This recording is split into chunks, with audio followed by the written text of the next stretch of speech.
Sangat menarik kebenaran firman Tuhan hari ini. Sebelumnya kita akan berdoa, mohon Tuhan Yesus pimpin kita.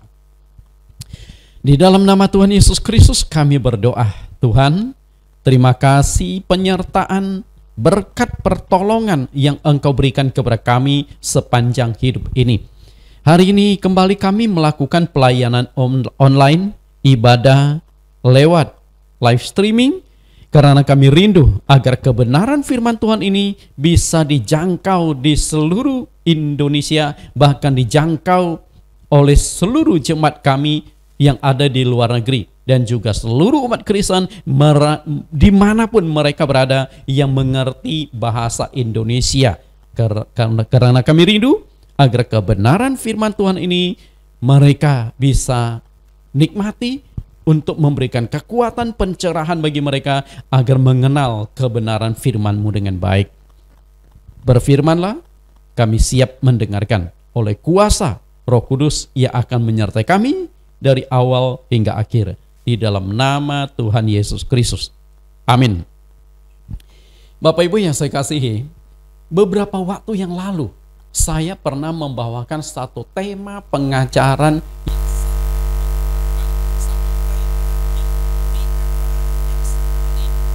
inspirasi membuka rahasia kebenaran firman Tuhan. Temanya adalah cara membedakan tanda heran dan mujizat dari Tuhan atau dari setan. Ketika tema ini saya sampaikan, banyak sekali WhatsApp yang masuk ke HP saya menanyakan tentang masalah dunia roh. Karena memang masalah dunia roh ini adalah satu masalah yang sangat pelik, yang sangat rumit. Karena itu rawan sekali terjadi penyesatan. Dari tema ini, cara membedakan tanda heran mujizat dari Tuhan atau dari setan, ada 3 sesi. Saya akan berikan garis besarnya supaya firman Tuhan hari ini nyambung dengan tema yang saya berikan. Karena ini adalah kelanjutan. Nah, tujuan dari tema yang saya berikan itu adalah dengan 2 tujuan. Yang pertama, untuk mencerdaskan para pendengar agar mereka tidak dimanipulasi oleh orang-orang tertentu. Karena dalam dunia roh, ketika berbicara tentang mujizat, ketika berbicara tentang taheran, ketika manifestasi roh, karena ini adalah roh, maka sulit sekali kita bedakan ini dari Tuhan atau dari setan. Karena itulah Rasul Yohanes di 1 Yohanes 4 ayat yang pertama mengingatkan kita, jangan percaya akan setiap roh, tetapi ujilah roh-roh itu apakah mereka berasal dari Allah atau bukan. Karena banyak nabi palsu yang memanfaatkan dunia roh untuk menarik simpati, untuk menarik massa supaya percaya dan juga mengikuti dia. Karena itu jangan dimanfaatkan oleh oknum-oknum tertentu. Kita sangka itu adalah hamba Tuhan, ternyata itu adalah hamba palsu, nabi palsu. Lalu yang kedua, untuk menghindari umat Kristen dari manipulasi penyesatan yang dilakukan oleh iblis. Iblis adalah roh. Karena itu untuk melakukan manipulasi penyesatan, iblis tidak bisa langsung melakukannya dalam dunia secara roh. Untuk menyesatkan Adam dan Hawa, iblis menggunakan ular untuk menjatuhkan mereka. Nah, demikian pula untuk melakukan penyesatan zaman sekarang yang dipakai itu siapa? Ya hamba-hamba Tuhan.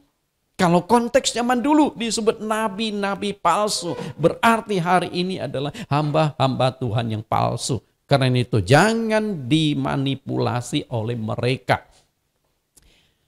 Perhatikan gambar ini. Tidaklah mudah untuk membedakan sumber kuasa dan pelayanan yang dilakukan di gereja. Karena iblis itu ahli sekali dalam menyamar. Kalau Bapak Ibu lihat di layar gambar ini, di depannya adalah pendeta, tapi di balik pendeta tersebut ada satu kuasa yang bekerja. Perhatikan dia membawa trisula, ada tanduknya, dia juga pegang sebuah kitab,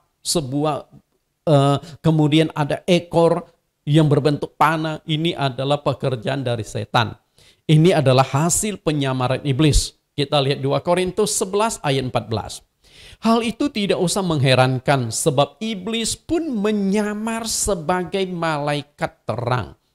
Ketika iblis menyamar, maka sulit sekali kita bedakan. Malaikat itu hamba Tuhan. Malaikat itu utusan Tuhan. Dari perjanjian lama sampai perjanjian baru, Tuhan seringkali mengutus malaikat untuk misi-misi tertentu. Bertemu dengan orang-orang tertentu. Karena itu malaikat adalah hal yang baik. Utusan Tuhan.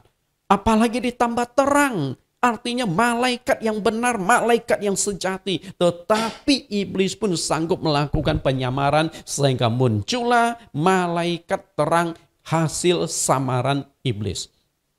Betapa bahaya dan mengerikannya. Cara membedakan mujizat dari Tuhan atau dari setan, saya sudah jelaskan dalam 3 sesi, tapi saya akan berikan garis besarnya supaya Bapak Ibu nyambung kembali dengan materi hari ini. Karena materi hari ini ada hubungan cukup erat dengan 3 sesi terdahulu. Sesi yang pertama, tujuan dari sebuah mujizat.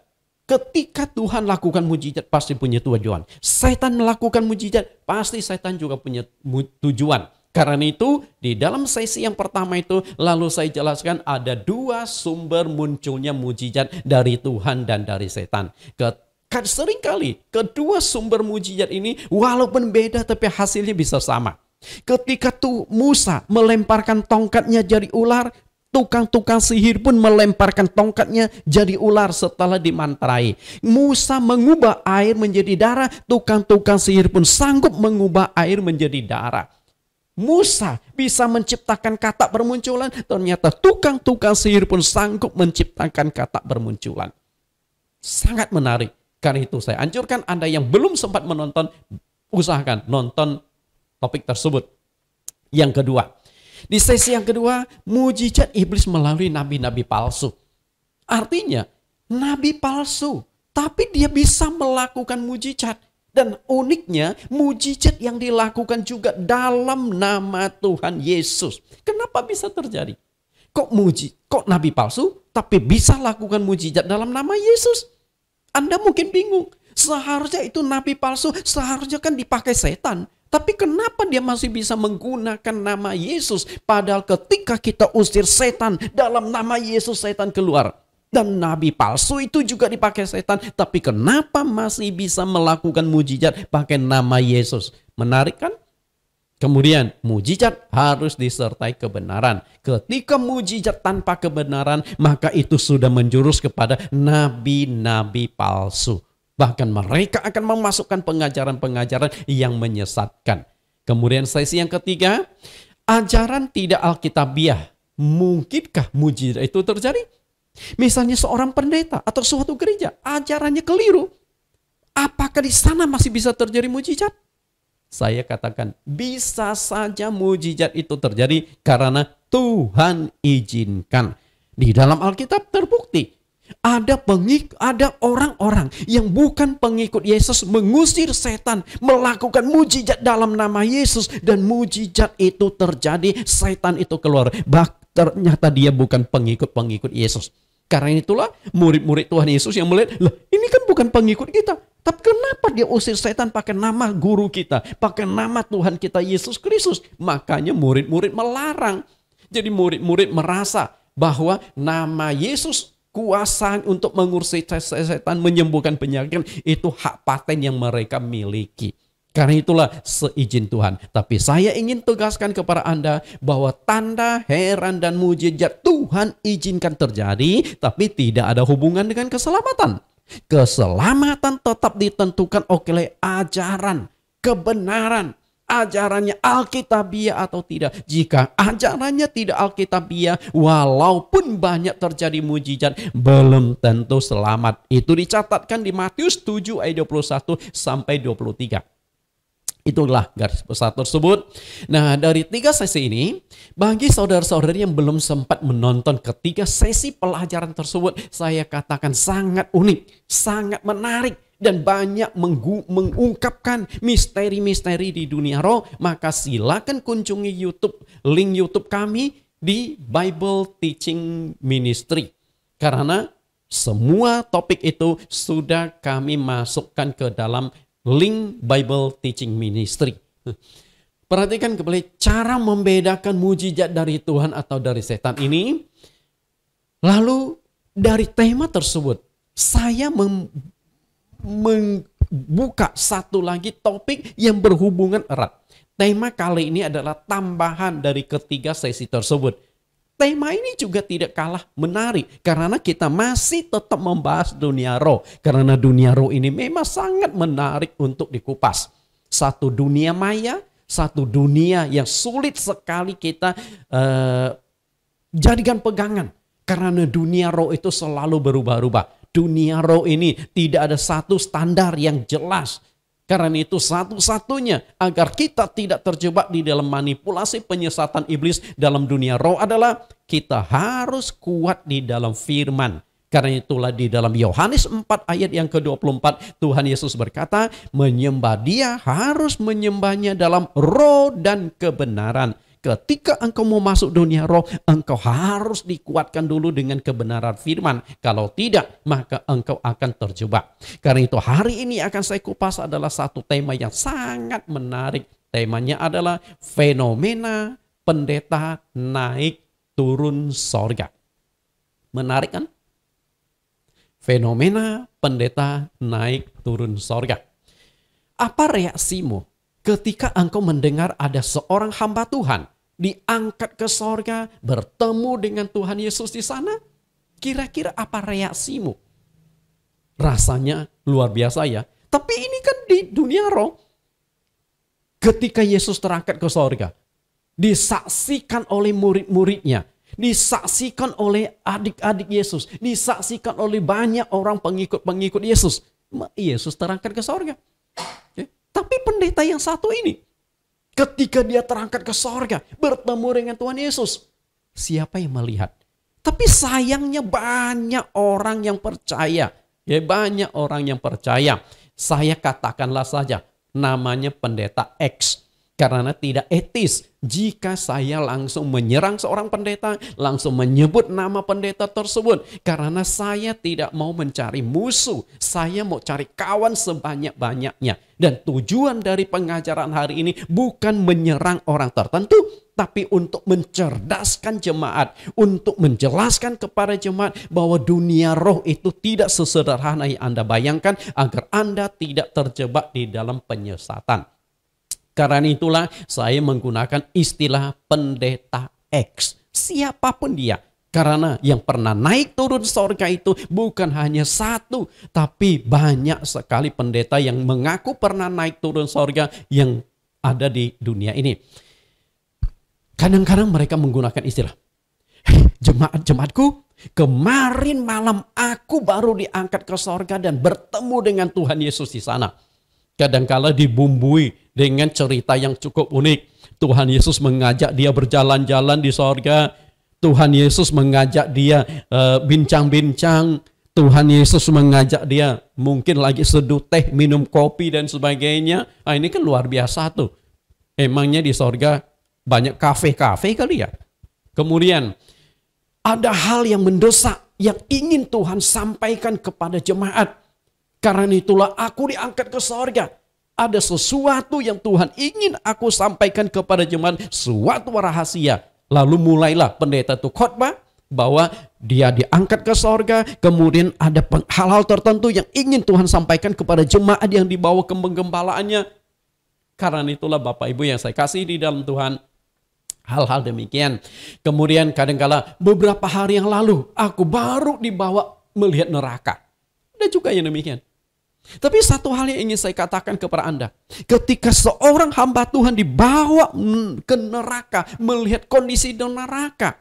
Lalu dia bercerita, di neraka itu banyak sekali orang yang disiksa. Berbagai macam alat-alat penyiksaan itu ada di sana. Dan yang menyiksa mereka itu adalah iblis-iblis. Nah, itu sudah pasti sesat. Karena tidak ada catatan di Alkitab iblis yang melakukan penyesatan kepada orang-orang di neraka. Tidak ada. Karena iblis sendiri juga akan dicampakkan ke neraka. Jadi iblis itu bukan penguasa neraka, Bapak Ibu. Iblis juga akan disiksa, akan dibakar di neraka. Bagaimana sesama penghuni neraka bisa yang satu berkuasa, yang satu dikuasai? Tidak. Karena itulah kadang-kadang saya mendapatkan kesaksian. Nah itu bisa saja jemaat atau orang Kristen. Dia berkata, oh dia diangkat ke neraka. Lalu dia mulai melukiskan neraka. Bagaimana kejamnya iblis menyiksa dan sebagainya. Tidak, itu sesat semua. Iblis itu juga akan masuk neraka, juga akan disiksa. Silakan cari di mana ayat yang mengatakan iblislah yang akan menyiksa manusia di neraka. Tidak ada. Bahkan dikatakan di neraka dilengkapi dengan berbagai macam alat-alat penyiksaan. Kalau yang suka berbohong, lalu lidahnya digergaji, lidahnya ditusuk. Kemudian, maaf kata, yang suka melakukan perselingkuhan atau perzinahan, kemudian alat kemaluannya ditusuk atau dipotong dan sebagainya. Itu hal-hal yang menurut saya itu hanya cerita komik untuk menakut-nakuti orang saja. Karena itu hanya penjelasan-penjelasan yang tidak ada dasar di Alkitab. Kemudian mereka disiksa berdasarkan jenis dosa-dosa mereka. Bapak Ibu yang saya kasihi, ada 1001 dosa yang dilakukan oleh orang. Berarti ada 1001 macam penyiksaan. Apakah seperti itu? Di mana dasar penjelasan Alkitabnya? Sebenarnya cukup dibakar dengan api saja itu sudah bisa mewakili siksaan berbagai macam dosa kejahatan manusia. Karena itulah hati-hati jangan mudah terjebak. Nah, apakah semua yang dikatakan oleh pendeta X ini benar? Dia diangkat ke sorga bertemu dengan Tuhan. Dia dibawa ke neraka berjalan-jalan ke sana. Melihat kondisi neraka. Supaya setelah dia pulang ke bumi. Lalu dia sampaikan kepada jemaat. Jangan kau masuk neraka. Tempat siksaan, tempat penderitaan. Apakah Anda percaya? Bapak Ibu yang saya kasihi. Ketika seorang pendeta mengatakan pernah diangkat ke sorga. Bahkan sering diangkat ke sorga. Kira-kira reaksimu bagaimana? Apalagi jika pendeta yang naik turun sorga ini bukan hanya terjadi satu kali. Tapi berulang kali. Naik, nanti turun lagi. Minggu depan naik ke sorga lagi, turun lagi. Kayaknya lebih gampang naik turun sorga daripada ke luar negeri. Betul nggak? Ke luar negeri saja kita butuh paspor. Ke luar negeri saja kita perlu pakai pesawat. Perlu booking tiket dulu. Setelah masa COVID ternyata tiket itu mahal sekali ya. Bapak Ibu yang saya kasih. Nah ke surga dia pakai pesawat apa? Tiketnya apa? Kemudian paspornya apa? Jangan mudah dikecoh oleh pendeta-pendeta demikian. Apalagi pendeta-pendeta yang naik turun surga itu disertai dengan tanda heran dan mujizat. Ya sudah, selesai sudah. Selesai. Anda pasti akan percaya apa yang dikatakan oleh pendeta tersebut. Karena ada buktinya. Oh dia disertai Tuhan kok. Bisa melakukan berbagai macam tanda mujizat. Bisa bangkitkan orang mati. Bisa usir roh jahat atau setan. Berbagai macam tanda-tanda mujizat bisa dilakukan pendeta tersebut. Maka ketika pendeta tersebut aku baru diangkat ke surga. Banyak orang yang percaya. Pasti Anda katakan, wow luar biasa. Dahsyat. Betul? Karena itulah banyak orang yang akhirnya fanatik kepada pendeta tersebut. Menjadi pengikut pendeta yang setia. Pendeta yang naik turun ke surga. Karena itulah bagaimana reaksi Anda? Saya katakan tetap saja. Mayoritas mungkin percaya. Tapi sebagian tetap tidak percaya. Nah saya termasuk yang saya tidak akan katakan percaya atau tidak. Tapi saya mengajak Anda untuk menganalisa secara mendalam berdasarkan kebenaran-kebenaran firman Tuhan. Betulkah pendeta itu naik turun surga itu benar-benar terjadi? Oke, benar-benarkah ada? Mereka mau ke luar negeri saja susah. Ini naik turun surga kayak masuk mall saja. Masuk mall. Keluar mall, itu begitu mudahnya.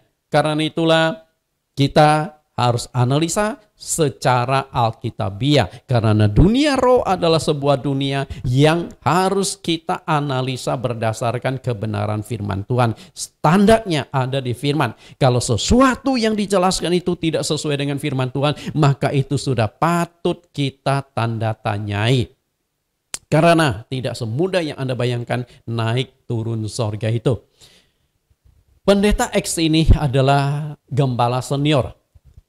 Dia yang memiliki jemaat ratusan ribu. Dan banyak hamba-hamba Tuhan yang melayani di bawah penggembalaannya. Namun tidak ada satupun hamba Tuhan yang lolos dari manipulasi penyesatan iblis. Bapak Ibu, ketika seorang pendeta banyak melakukan tanda heran mujizat, lalu dia mengatakan sering naik turun surga bertemu dengan Tuhan, itu orang-orang Kristen itu pasti banyak yang datang. Percaya karena melihat mujizatnya, merasakan mujizatnya. Jangan jauh-jauh lah. Jika seorang pendeta, pasti banyak orang yang percaya. Masih ingat Anda? Di tahun 2009, seorang anak kecil dari daerah Jawa Timur menemukan sebuah batu kecil yang disebut dengan batu ponari. Masih ingat ponari? Si dukun cilik itu? Ketika batu dicelupkan ke air, lalu airnya diminum, orang dapat kesembuhan-kesembuhan. Itu dari mana kuasa itu? Ya. Tapi heboh, diliput oleh berbagai media massa, diliput oleh stasiun-stasiun televisi termasuk RCTI, kemudian SCTV juga meliput berita tersebut.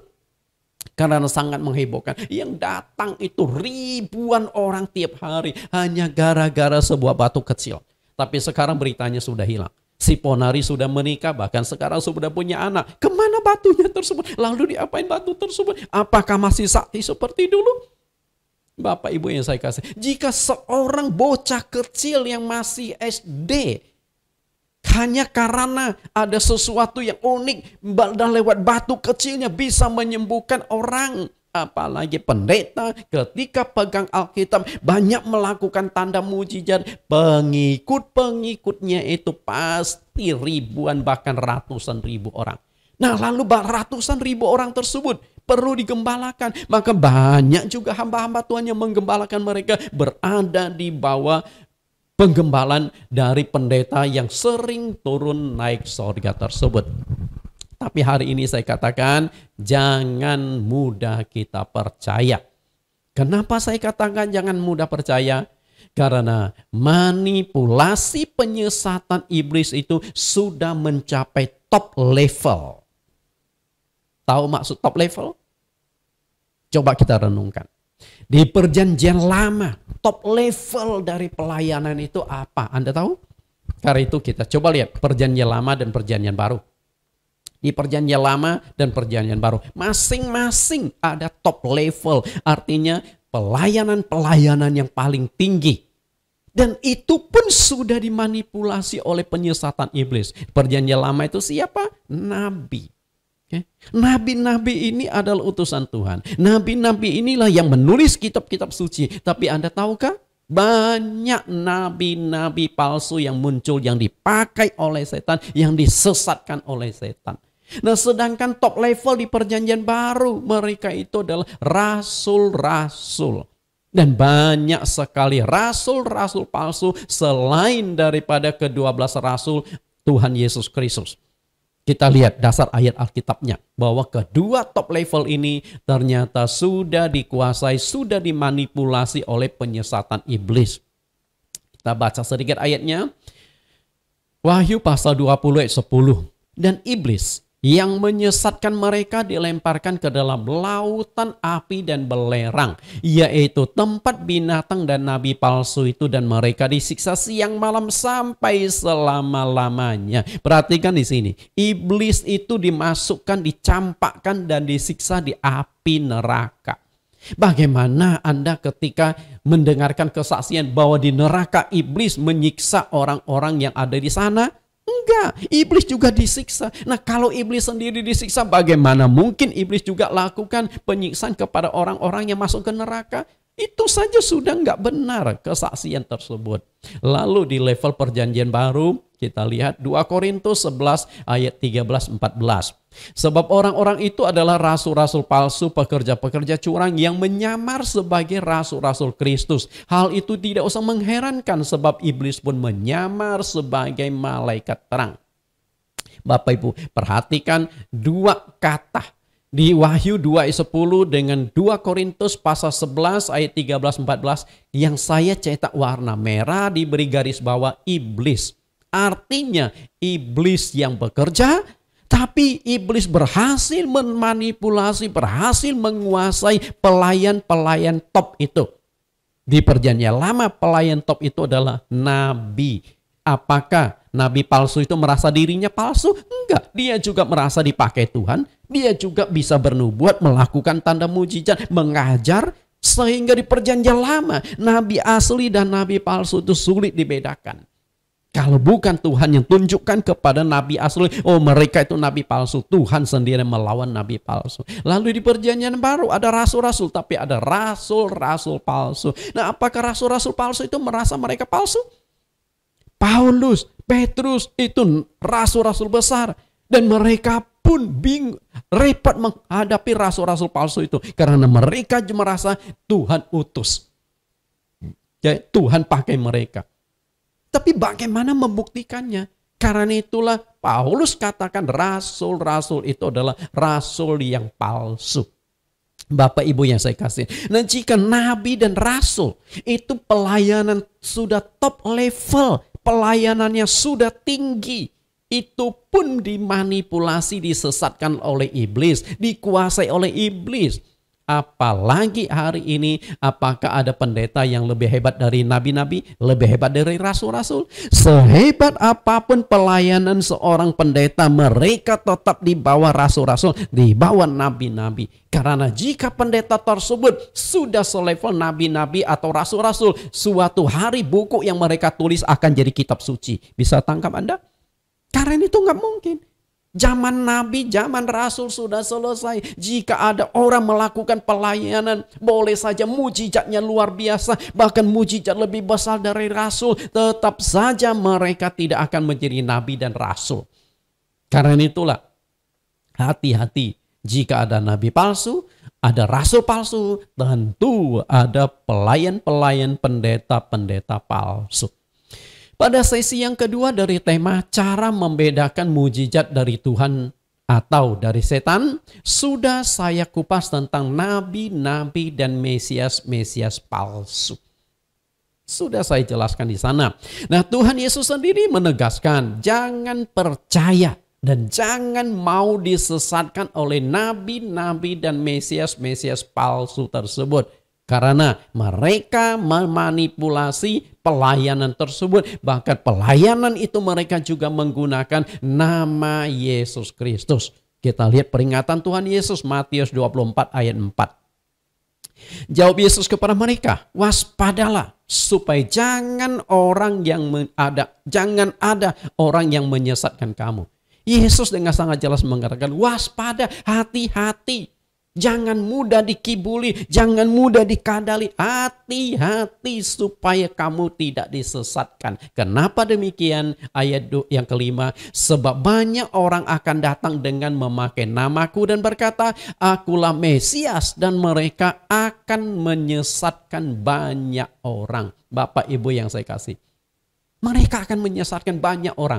Karena itu harapan saya, doa saya, semoga banyak orang yang disesatkan, bukan termasuk Anda. Karena Anda kalau rajin, tekun mengikuti pengajaran-pengajaran saya banyak membongkar manipulasi-manipulasi penyesatan itu. Saya ada satu topik, manipulasi penyesatan iblis di dalam gereja. Nah, itu topiknya cukup panjang. Jika saya khotbahkan, saya berikan pengajaran itu minimal 15 sesi. Tapi suatu hari topik itu akan saya bawakan. Karena itu adalah buku yang saya tulis sendiri. Supaya jemaat-jemaat, supaya umat Kristen mendapatkan pencerahan. Dan mereka mendapatkan pemahaman yang tepat tentang firman Tuhan. Karena itu, jangan mudah disesatkan oleh nabi-nabi dan mesias palsu. Walaupun mereka itu melakukan tanda heran yang dahsyat dan mujizat-mujizat. Karena mujizat itu adalah pendukung di dalam penyesatan. Kita lihat kembali di Matius 24. Lihat ayat 23. Pada waktu itu jika orang berkata kepada kamu, lihat Mesias ada di sini atau Mesias ada di sana, jangan kamu percaya. Sebab Mesias-Mesias palsu dan nabi-nabi palsu akan muncul dan mereka akan mengadakan tanda-tanda yang dahsyat dan mujizat-mujizat. Sehingga sekiranya mungkin mereka menyesatkan orang-orang pilihan juga. Perhatikan di sini yang saya cetak warna merah dan diberi garis bawah. Mereka akan mengadakan tanda-tanda yang dahsyat. Yang namanya dahsyat itu bukan mujizat kecil lagi. Itu tanda yang luar biasa, yang heboh, yang dahsyat. Membangkitkan orang mati, bukankah heboh? Ya heboh. Oke. Termasuk juga jika sanggup melakukan tanda heran yang mujizat, pasti dia naik turun sorga juga bisa dia lakukan. Tapi permasalahan, betulkah dia pernah naik turun sorga? Demikian pula mujizat-mujizat yang dia lakukan, betulkah itu dari Tuhan? Lihat kembali. Sesi pelajaran 3 sesi. Mujizat itu dari Tuhan atau dari setan? Supaya Anda bisa menangkap ayat tersebut dengan baik. Karena itu jangan kamu percaya. Kata Tuhan Yesus ya, jangan kamu percaya. Karena itu, jika ada pendeta mengatakan, aku baru bertemu Tuhan, aku baru diangkat ke sorga. Kembali lagi Yesus katakan, jangan kamu percaya.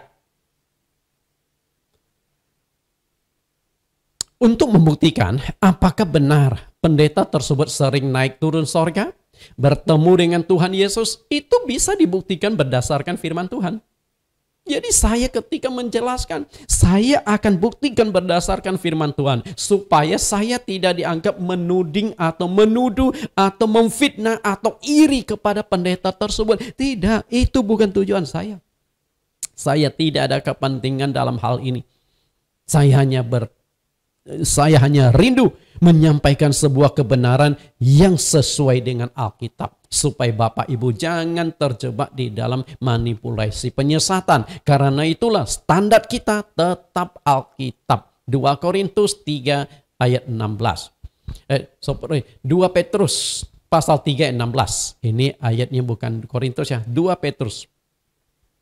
Segala tulisan yang diilhamkan Allah. 2 Timotius 3:16. Segala tulisan yang diilhamkan Allah memang bermanfaat untuk menyatakan kesalahan, untuk memperbaiki kelakuan dan untuk mendidik orang dalam kebenaran.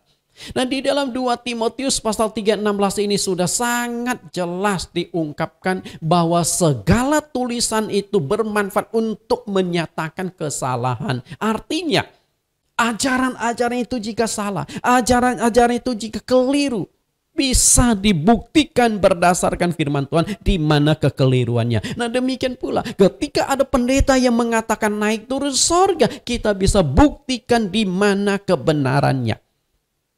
Bapak Ibu yang saya kasih, apakah benar atau tidak benar? Kita akan buktikan berdasarkan firman Tuhan. Supaya jemaat itu dididik untuk memahami kebenaran. Ini loh yang benar, ini tidak benar. Bisa membedakan antara kebenaran dengan kepalsuan. Kita lihat kembali tentang dunia roh Bapak Ibu. Dunia roh. Saya sering ingatkan hati-hati masuk ke dalam dimensi roh. Karena dunia roh adalah sebuah dunia yang sulit untuk kita pegang. Sebuah dunia yang tidak ada patokan yang jelas. Ketika Anda mau masuk ke dalam dunia roh, bermain di dunia roh, maka Anda harus kuat dan menguasai kebenaran firman Tuhan. Karena itulah Tuhan Yesus tegaskan di dalam Yohanes 4 ayat 24, Allah itu roh dan barang siapa menyembah dia harus menyembahnya dalam roh dan kebenaran. Karena itu ketika kita bermain di dunia roh, kita harus dikuatkan dengan kebenaran. Kebenaran itu apa? Yesus jawab arti kebenaran di Yohanes 17 ayat yang ke-17. Kuduskanlah mereka dalam kebenaran, firman-Mu adalah kebenaran. Jadi yang namanya kebenaran itu adalah firman Tuhan. Berarti untuk membuktikan sesuatu benar atau salah, kita harus berdasarkan firman Tuhan. Demikian pula untuk membuktikan apakah pendeta tersebut sering naik turun surga, kita juga harus buktikan berdasarkan firman Tuhan. Karena Yohanes mengingatkan kita bahwa dunia roh adalah sebuah dunia yang mudah membuat orang terpleset, yang mudah sekali membuat orang itu terjebak di dalam penyesatan. 1 Yohanes 4 ayat 1. Saudara-saudaraku yang kekasih, janganlah percaya akan setiap roh. Perhatikan apa yang dikatakan oleh Yohanes ini. Jangan percaya akan setiap roh. Kenapa Yohanes mewanti-wanti atau mengingatkan kita? Karena dari 12 murid Tuhan Yesus, pakar dunia roh itu adalah Rasul Yohanes. Dia punya talenta itu, dia punya karunia itu. Dia banyak bermain di dunia roh. Karena itulah di dalam dunia roh, Yohanes bisa melihat bagaimana pekerjaan setan, bagaimana dia melakukan penyesatan, bagaimana dia menggunakan manusia untuk mendatangkan penyesatan dan lain sebagainya. Makanya Yohanes mengingatkan kita. Karena Yohanes paling banyak bermain di dunia roh, maka dia menulis sebuah kitab dunia roh namanya Kitab Wahyu. Jika Anda baca kitab Wahyu, itu dunia roh. Oke. 75% apa yang tertulis di dalam kitab Wahyu adalah dunia roh.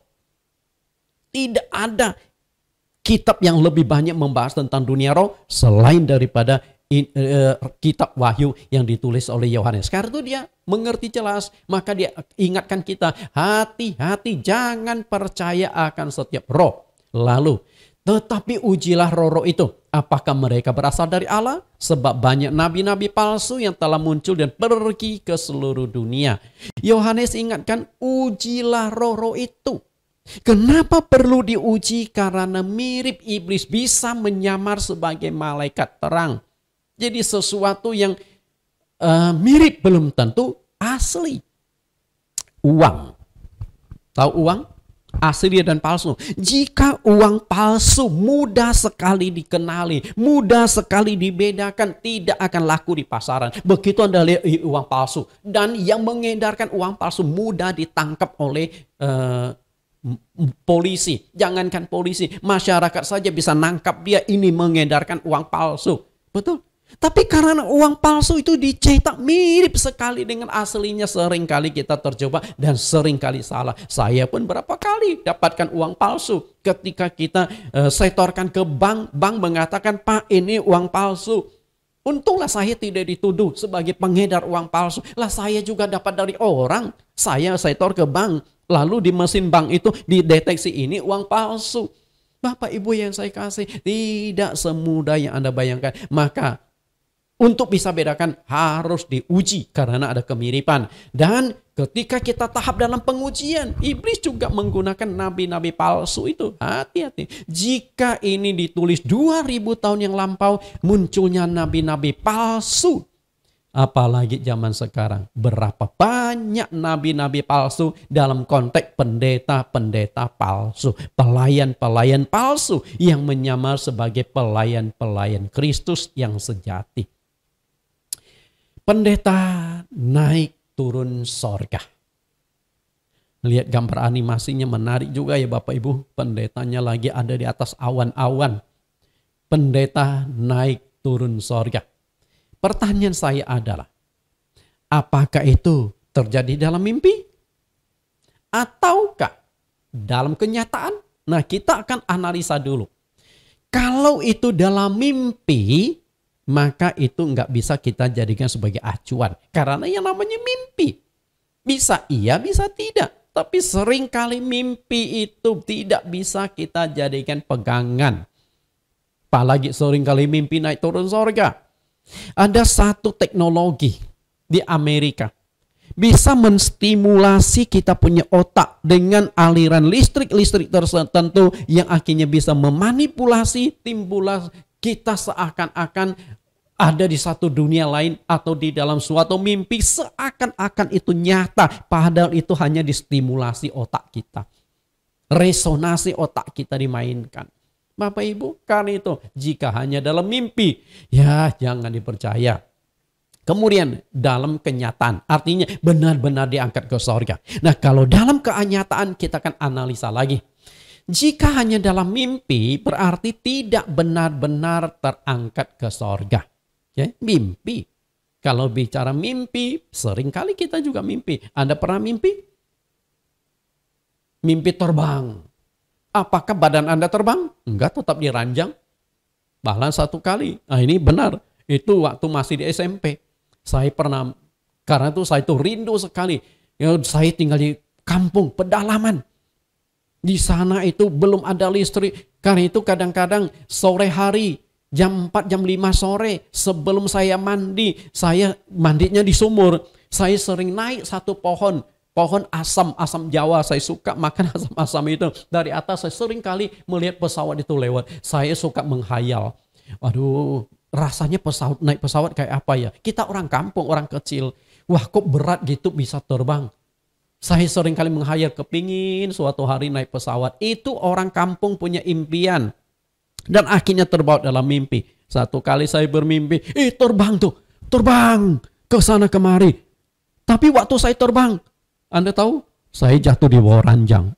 Jadi badan saya tetap, tapi mimpinya dalam terbang. Jangan kita percaya. Pengkhotbah 5 ayat 2. Karena sebagaimana mimpi disebabkan oleh banyak kesibukan, demikian pula percakapan bodoh disebabkan oleh banyak perkataan. Nah, mimpi yang demikian jangan dipercaya. Karena kadang-kadang di otak kita terlalu banyak beban, terlalu banyak kesibukan, terlalu pusing dengan pelayanan sehingga di dalam otak kita muncul kekacauan. Di dalam kekacauan tersebut terbawa dalam mimpi. Oke, terbawa dalam mimpi. Karena itulah apakah pendeta yang naik turun surga yang punya jemaat ratusan ribu orang tersebut memimpin begitu banyak pendeta? Sampai puluhan pendeta, bahkan ratusan pendeta, punya jemaat ratusan ribu. Apa enggak stres pendeta itu? Sangat stres. Nah di dalam stres tersebut, pikiran-pikiran yang jadi kacau itulah seringkali terbawa dalam mimpi. Mungkin dia selalu berdoa, Tuhan bantu saya, Tuhan bantu, tolong bantu pelayanan saya. Dan akhirnya terbawa dalam mimpi bahwa dia diangkat ke sorga. Padahal tidak demikian. Itu mimpi. Oke, kemudian. Salah satu pekerjaan nabi palsu adalah merancang mimpi-mimpi rekan untuk melakukan penyesatan. Nah itu lebih repot lagi.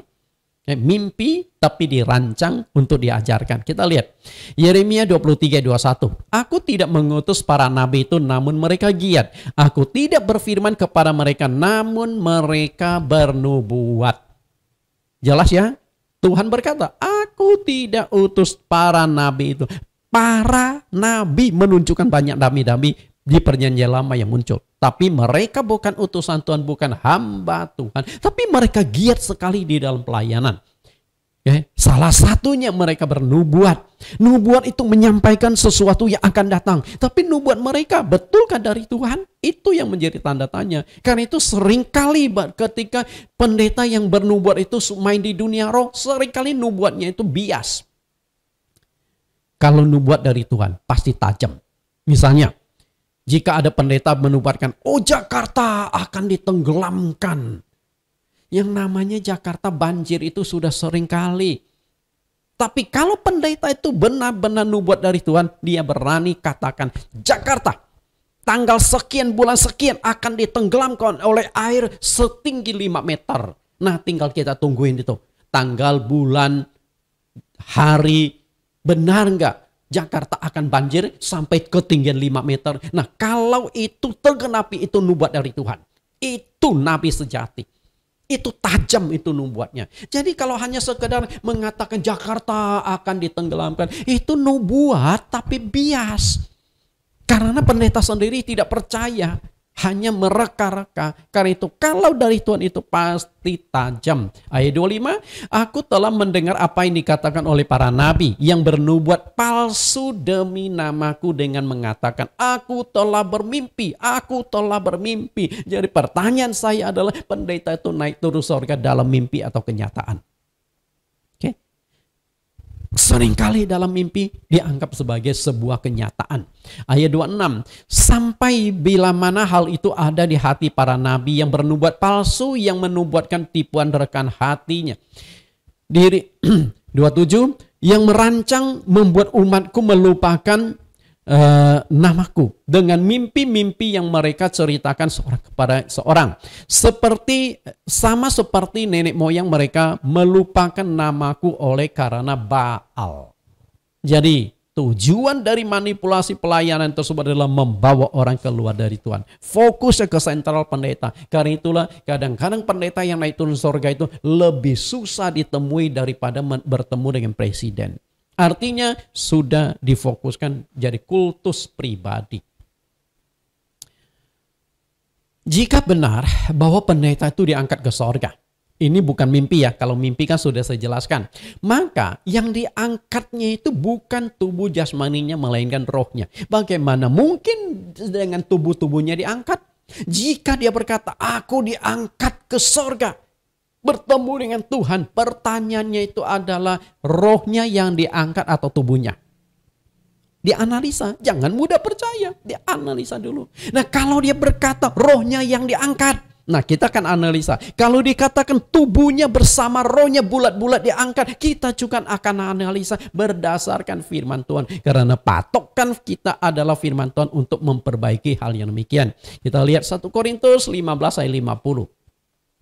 Saudara-saudara, inilah yang hendak kukatakan kepadamu, yaitu bahwa daging dan roh tidak mendapat bagian, daging dan darah tidak mendapat bagian dalam kerajaan Allah, dan bahwa yang binasa tidak mendapat bagian dalam apa yang tidak binasa. Jika pendeta diangkat bulat-bulat bersama dengan tubuhnya, sudah jelas itu sesat, tidak benar. Karena apa? Tubuh jasmani kita tidak akan masuk ke dalam dunia roh. Tidak akan masuk ke dalam sorga. Karena itulah ketika Yesus terangkat ke sorga pun, Yesus mengalami kematian. Sudah ada tubuh rohani baru dia terangkat ke sorga. Jadi nggak mungkin dengan tubuh jasmani Anda bisa masuk ke sorga, karena akan bertentangan dengan ayat ini. Karena itulah yang diangkat pasti rohnya. Tapi kalau yang diangkat itu adalah rohnya, berarti pendeta harus mengalami kematian dulu. Pertanyaan saya adalah, pendeta yang naik turun sorga itu mati atau enggak? Masih hidup atau mati? Jadi kalau dia berkata, kemarin aku baru diangkat ke sorga, rasanya kemarin dia masih hidup. Kita nggak melihat kematian, nggak ada karangan bunga. Nah, itu sudah masalah Bapak Ibu yang saya kasihi. Kita lihat, jika yang diangkat itu adalah roh dari pendeta itu, maka dia harus mengalami kematian lebih dulu. Apakah mati suri atau mati sekejap? Intinya itu rohnya harus keluar dari tubuh. Dan Bapak Ibu harus tahu, roh tanpa tubuh itu mati. Yakobus 2 ayat 12. Ayat 26. Sebab seperti tubuh tanpa roh adalah mati, demikian juga iman tanpa perbuatan adalah mati. Jadi kita ini masih hidup karena ada roh. Manusia itu ada 3 unsur. Tubuh, jiwa, roh. Nah yang kelihatan itu adalah tubuh jasmani. Nah di dalam tubuh jasmani itu ada jiwa dan roh. Roh inilah yang menghidupkan tubuh kita. Jadi apa bedanya kita dengan mayat? Apa beda kita dengan mayat? Kalau kita ada roh di dalam, maka kita masih hidup, masih bernafas, masih bergerak, bisa aktivitas. Tapi mayat, rohnya itu sudah keluar dari tubuh, maka itu jadi mayat. Demikian pula saat ini. Begitu roh saya keluar dari tubuh, saya akan jadi mayat. Jadi kalau saya yang diangkat ke sorga, itu pasti roh saya nggak mungkin tubuh. Karena tubuh dan darah tidak akan dapat bagian dalam sorga. Tapi kalau tubuh roh saya diangkat, saya akan alami kematian. Jadi masalahnya adalah pendeta yang naik turun sorga itu, apakah dia mengalami kematian? Apakah Anda pernah mendengar pendeta yang naik turun sorga itu alami kematian? Tidak kan? Kalau tidak, itu sudah sebuah kesalahan. Saya akan buktikan lebih jauh bahwa kalau yang diangkat roh harus mengalami kematian. Jika pendeta X yang turun naik sorga itu tidak pernah alami kematian, maka bisa dipastikan itu adalah sebuah kebohongan. Dia tidak diangkat ke sorga. Cuman karena dia banyak melakukan tanda mujizat, maka untuk melengkapi betapa hebatnya pendeta itu, maka dia berkata naik turun sorga bertemu dengan Tuhan Yesus. Rasul Paulus pernah diangkat ke sorga. Dan kita akan analisa, apakah Paulus mengalami kematian waktu diangkat ke sorga? Kita akan analisa. supaya ada bukti dasar Alkitabnya. 2 Korintus pasal 12 ayat 1 sampai 4. 2 Korintus pasal 12 ayat 1 sampai 4 menceritakan Paulus diangkat ke sorga. Aku harus bermegah sekalipun memang hal itu tidak ada faedahnya. Namun demikian aku hendak memberitakan penglihatan-penglihatan dan penyataan-penyataan yang kuterima dari Tuhan. Aku tahu tentang seorang Kristen 14 tahun yang lampau. Entah di dalam tubuh aku tidak tahu, entah di luar tubuh aku tidak tahu. Allah yang mengetahuinya. Orang itu tiba-tiba diangkat ke tingkat yang ketiga dari sorga. Aku juga tahu tentang orang itu, entah di dalam tubuh, entah di luar tubuh, aku tidak. Entah di dalam tubuh, entah di luar tubuh, aku tidak tahu. Allah yang mengetahuinya. Ia tiba-tiba diangkat ke Firdaus dan ia mendengar kata-kata yang tak terkatakan, yang tidak boleh diucapkan manusia. Bapak Ibu perhatikan kata ini. Entah di dalam tubuh, aku tidak tahu. Entah di luar tubuh, aku tidak tahu. Bisa nangkap nggak? Artinya saat itu dalam kondisi mestinya sudah alami kematian. 2 kali Paulus jelaskan. Jadi dia tuh bingung. Ini di dalam tubuhnya atau di rohnya tuh di dalam tubuhnya atau rohnya sudah keluar tubuh. Karena ketika roh kita keluar dari tubuh, roh itu kan masih ada tubuh rohani. Jadi ada tubuh jasmani, ada tubuh rohani. Karena itu kalau yang keluar itu roh, pasti ini tubuh rohani. Oke? Kalau gitu mestinya harus alami kematian. Karena itulah kenapa Paulus mengatakan entah di luar tubuh, entah di luar tubuh. Karena saat itu dia dalam kondisi mengalami kematian. Baru rohnya diangkat. Karena kalau dia masih hidup, tidak bisa rohnya diangkat. Dia pasti mati. Karena ketika roh itu keluar tubuh pasti mati. Kalimat ini mengindikasikan bahwa pada waktu diangkat ke sorga, roh Paulus itu keluar dari tubuhnya. Artinya Paulus mengalami kematian. Nah, yang menjadi pertanyaan kita adalah, betulkah Paulus pernah alami kematian? Saya katakan betul. Waktu Paulus mati itulah kemungkinan besarnya itu adalah rohnya diangkat ke sorga. Rasul Paulus pernah dilempar batu sampai mati. Pelayanan Paulus itu satu-satunya rasul yang benar-benar bisa kita kagumi, jadikan sebagai panutan adalah Paulus. Tentu rasul-rasul lain juga luar biasa. Petrus juga luar biasa. Bayangan Petrus bisa menyembuhkan orang, mengusir setan. Tapi Paulus ini sangat unik. Sapu tangan, baju yang dipakai bisa usir setan. Banyak melakukan tanda mujizat, betul? Dan dia pernah diangkat ke sorga. Dan saat dia diangkat ke sorga itu mestinya dia mengalami kematian saat itu. Kapan dia alami kematian? Yaitu waktu dia dilempar batu. Dia sempat mati. Kita lihat dasar ayatnya. Kisah Rasul pasal 14 ayat 19-20. Tetapi datanglah orang-orang Yahudi dari Antioquia dan Iconium, dan mereka membujuk orang banyak itu memihak mereka. Lalu mereka melempari Paulus dengan batu dan menyeretnya keluar kota, karena mereka menyangka bahwa ia telah mati. Akan tetapi ketika murid-muridnya itu mengelilingi dia, bangkitlah ia lalu masuk ke kota. Keesokan harinya berangkatlah ia bersama-sama dengan Barnabas ke Derbe. Kita lihat pelayanan Paulus. Dia pernah dilempar batu sampai mati. Mati. Nah, di saat inilah kemungkinan besar Paulus itu diangkat ke sorga. Rohnya diangkat ke sorga. Karena dia sempat mati. Sempat mati. Sekejap rohnya diangkat ke sorga. Melihat ke sorga, lihat di taman Firdaus. Ini loh tempatmu Paulus. Ini loh kemuliaan yang akan kau terima di sorga. Tapi Paulus kan mengalami kematian. Dilempar batu sampai mati. Maka pertanyaan saya adalah, pendeta yang naik turun sorga itu mengalami kematian apa enggak? Kalau tidak mengalami kematian, bagaimana rohnya keluar dari tubuh? Bagaimana dia diangkat? Atau jangan-jangan itu dalam mimpi? Kalau itu mimpi, jangan mudah percaya.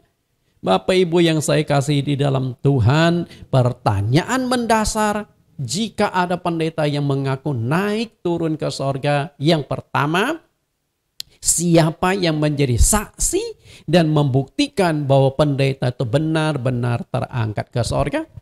Kan ada istri yang tidur dengan seranjang, kecuali istri juga ikut-ikutan berbohong, mendukung pelayanan suaminya. Oh, suamiku benar diangkat.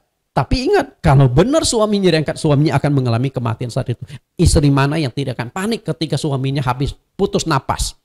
Pasti heboh. ada anak-anaknya di rumah, mungkin ada pembantu, ada jemaat yang terdekat. Masa siapa yang buktikan? Kalau dia hanya mengaku, oh saya diangkat ke Tuhan, kemungkinan besar itu hanya di dalam mimpi, dan mimpi itu tidak bisa menjadikan kenyataan. Yohanes 8 ayat 17, dan dalam kitab Tauratmu ada tertulis bahwa kesaksian dua orang adalah sah.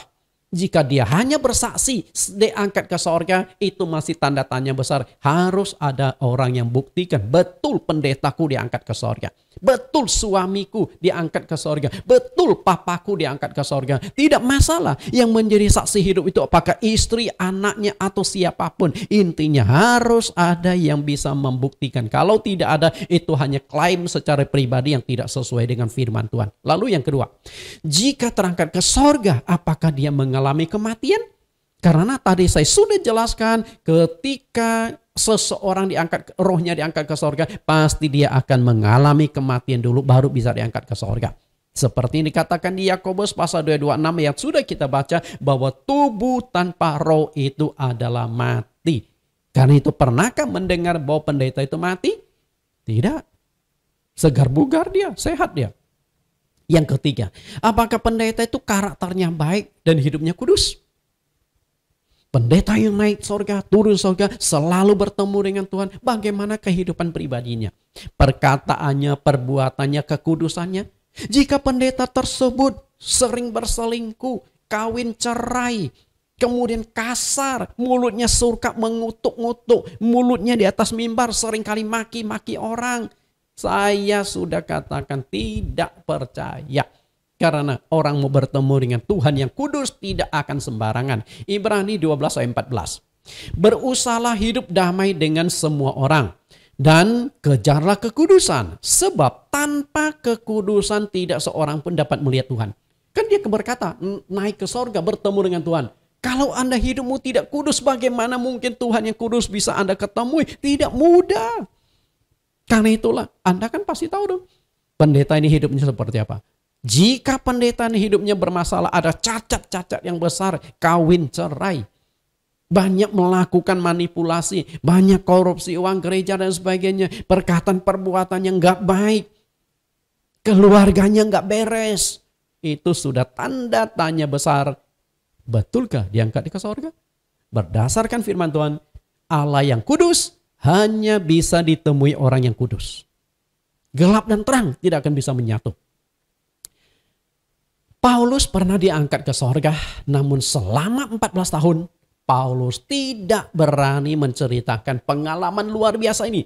Karena pengalaman ini sangat fenomena. Tapi anehnya, pendeta yang satu ini atau banyak pendeta yang pernah diangkat ke sorga, ceritakan kesaksiannya, kesaksian diulang, dan seringkali turun naik ke sorga. Lihat kembali ya ayat yang sudah kita baca di 2 Korintus 12 ayat 1 sampai ayat yang kedua. Perhatikan, 14 tahun yang lampau. Jadi Paulus ini pernah diangkat ke sorga. 14 tahun dia tidak pernah cerita, tidak berani cerita karena itu sangat fenomena. Padahal dia itu rasul besar loh. Ya, rasul besar yang menulis banyak kitab suci. Yang mujizatnya luar biasa, bangkitkan orang mati, usir setan. Bahkan baju yang dipakai Paulus, sapu tangan yang dipakai Paulus punya kuasa untuk sembuhkan orang dan usir setan. Kalaupun Paulus mau klaim, mau bersaksi setiap minggu, orang pasti percaya. Karena ada mujizat. Tapi Paulus nggak berani bersaksi. Yang tidak berani bersaksi. Itu pun dia berkata, entah di luar tubuh, entah di dalam tubuh. Kenapa? Karena memang dia pernah mendapat pengalaman rohani. Tapi apakah itu di dalam mimpi atau apa? Karena itulah Paulus khawatir. Jangan-jangan itu hanya khayalan atau hanya sugesti pikirannya. Karena itu dia tidak berani katakan 100%. Bapak Ibu saya kasih 14 tahun. Tapi pendeta yang zaman sekarang naik turun surga tiap minggu bersaksi. Propaganda habis-habisan. Demi menarik simpati, demi menarik massa. Karena itu jika hamba Tuhan bersaksi sering diangkat ke sorga, jangan kita langsung percaya. Ujilah kesaksian itu. Sebagaimana yang dikatakan oleh Rasul Yohanes yang sudah kita baca, jangan percaya akan setiap roh. Oke?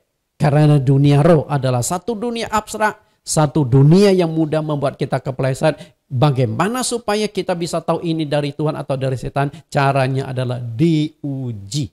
Bagaimana cara uji? Kembali lagi dengan firman. Saya kan sudah jelaskan.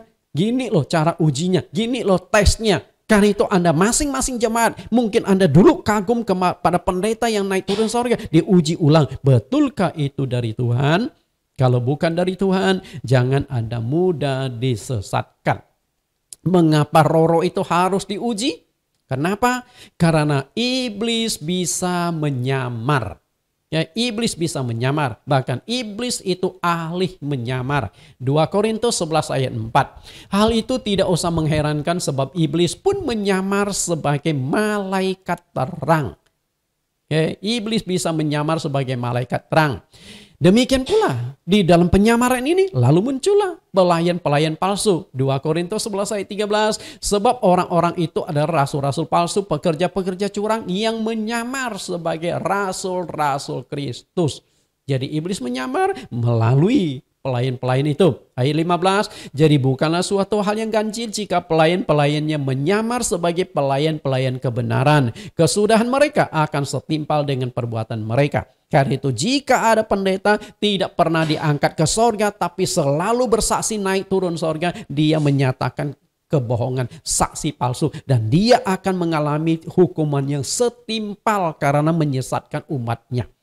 Jadi jangan main-main di dunia roh. Anda jangan berpikir tanpa sanksi itu dusta palsu, bersaksi palsu, dan kesaksian palsu akan menghadapi penghakiman Tuhan. Salah satu keahlian iblis itu adalah menyamar. Ternyata iblis sanggup menyamar sebagai Yesus. Nah, itu yang lebih mengerikan. Sanggup menyamar sebagai Yesus. Lihat di 2 Korintus 11 ayat 4. Sebab kamu sabar saja jika ada seorang yang datang memberitakan Yesus yang lain daripada yang telah kami beritakan, atau memberikan kepada kamu roh yang lain daripada yang telah kamu terima, atau Injil yang lain daripada yang telah kamu terima. Perhatikan di sini, memberitakan Yesus yang lain. Berarti iblis bisa menghadirkan Yesus yang lain. Wah, mengerikan ya. Karena itu jika pendeta yang naik ke sorga bertemu dengan Yesus, pertanyaan saya adalah Yesus mana yang ditemui oleh pendeta tersebut? Apakah Yesus yang asli? Ataukah Yesus hasil manipulasi setan, hasil samaran iblis? Harus kita pertajam, kita analisa sampai ke sana. Karena Yesus yang asli tidak semudah itu ditemui. Rasul Paulus saja hanya pernah 1 kali dia diangkat ke sorga. Paulus loh. Paulus rasulnya Tuhan loh. Yang dipilih Tuhan, yang dipakai Tuhan secara luar biasa. Dan ketika Tuhan pilih dia pun, waktu Tuhan Yesus ada di sorga. Kalau 12 murid Yesus pilih setelah Yesus doa semalam-malaman di gunung. Dia pilih 12 orang. Sedangkan Paulus dipilih waktu Yesus ada di sorga. Waktu Paulus dalam perjalanan ke Damsik untuk melakukan penganiayaan. Di saat itulah Tuhan Yesus menampakkan diri dalam satu sinar yang sangat terang dan berseru, Saulus, Saulus, mengapa engkau menganiaya aku? Saulus bertanya, siapakah engkau Tuhan? Yesus berkata, akulah Yesus yang kau aniaya itu. Nah, dari sanalah Tuhan kemudian memilih Saulus untuk menjadi pelayannya. Nah, jika yang dipilih secara unik, secara istimewa saja hanya 1 kali seumur hidup pelayanan dia diangkat Tuhan Yesus. Dan 14 tahun dia nggak berani ceritakan. Kemudian rasul-rasul yang lain. Petrus ada kepala rasul belum pernah diangkat ke sorga. Demikian pula rasul-rasul lainnya belum pernah diangkat ke sorga. Tapi pendeta suka sekali mengklaim bahwa dia seringkali diangkat naik turun ke sorga. Karena itulah hati-hati dengan penyamaran iblis. Iblis akan menghadirkan Yesus yang lain. Tujuan menghadirkan Yesus yang lain itu apa? Melakukan penyesatan. Kita lihat di ayat yang ketiganya. Ayat 3. Tetapi aku takut kalau pikiran kamu disesatkan dari kesetiaan kamu yang sejati kepada Kristus, sama seperti Hawa diperdayakan oleh ular itu dengan kelicikannya. Perhatikan, pikiran kamu disesatkan. Jadi tujuan iblis menghadirkan atau memunculkan Yesus yang lain yang disamarkan adalah untuk melakukan penyesatan. Karena itulah pertanyaan yang terakhir yang harus kita renungkan bersama adalah, Paulus hanya satu kali diangkat ke sorga dan selama 14 tahun dia tidak berani bersaksi bahwa dia pernah diangkat ke sorga. Karena itu tidak semudah ketemu Yesus yang asli. Jadi kayak teman saya, ketemu teman aja perlu janjian Bapak Ibu. Nanti jam sekian ya kita ketemu di mall aja. Kadangkala teman kita pun datangnya telat. Kadangkala temannya, sorry saya ternyata ada halangan gak bisa hadir. Ketemu Yesus itu begitu gampang, naik sorga, turun sorga. Karena itu Bapak Ibu yang saya kasih, Tuhan yang asli tidak semudah yang Anda bayangkan untuk ditemui. Maka jika ada pendeta yang mengatakan turun naik sorga, diuji kembali berdasarkan firman Tuhan, berdasarkan apa yang sudah saya ajarkan hari ini. Tuhan Yesus memberkati. Kita tundukkan kepala kita berdoa. Di dalam nama Tuhan Yesus kami berdoa. Tuhan, terima kasih untuk anugerah, kasih dan berkat-Mu. Engkau sudah mencerahkan kami hari ini. Kebenaran-kebenaran yang sangat penting untuk menyingkapkan sebuah dusta, sebuah kebohongan. Apakah benar ada pendeta yang begitu mudah diangkat ke sorga, naik turun sorga? Bahkan kami ke luar negeri saja, betapa susahnya ini ke sorga begitu mudahnya. Bahkan seperti masuk keluar mall. Tuhan, cerdaskanlah umat-Mu. Sadarkanlah mereka bahwa manipulasi-manipulasi setan bisa dilakukan melalui nabi-nabi palsu, hamba-hamba palsu, pelayan-pelayan palsu, supaya mereka tidak terjebak di dalam penyesatan itu sendiri. Terima kasih atas kebenaran yang sudah Engkau singkapkan pada saat ini. Hanya di dalam nama Yesus Kristus kami telah berdoa. Amin. Bapak Ibu, untuk sesi yang akan datang, saya akan mengupas satu topik. Engkau ke gereja melihat kebenaran atau melihat figur pendeta. Ini adalah lanjutan dari topik yang sekarang ini. Jadi, supaya engkau ke gereja, jangan karena figur pendeta yang suka naik turun sorga, jangan karena figur pendeta yang banyak melakukan mujizat. Yang perlu Anda cari ke gereja adalah kebenaran firman. Sampai bertemu di episode selanjutnya. Tuhan Yesus memberkati.